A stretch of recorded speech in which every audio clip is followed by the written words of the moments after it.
تريد أن يغفر الله سبحانه وتعالى ذنبك؟ هل تريد أن يرزقك الله؟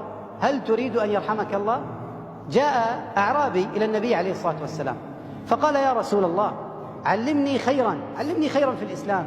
فقال له النبي عليه الصلاة والسلام: يا أعرابي، قل سبحان الله والحمد لله ولا إله إلا الله والله أكبر.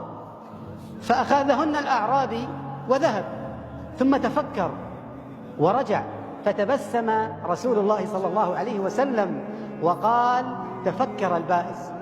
فقال الأعرابي لرسول الله عليه الصلاة والسلام: يا رسول الله، هؤلاء لربي، سبحان الله والحمد لله ولا إله إلا الله والله أكبر، هؤلاء لربي، فماذا لي؟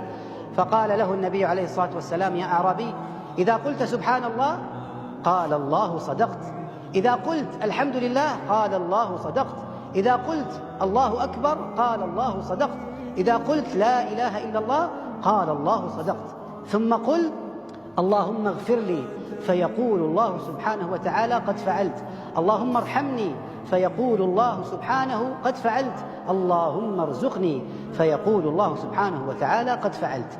فاحرصوا رحمكم الله على حديث رسول الله صلى الله عليه وسلم وانشروه، والدال على الخير كفاعله.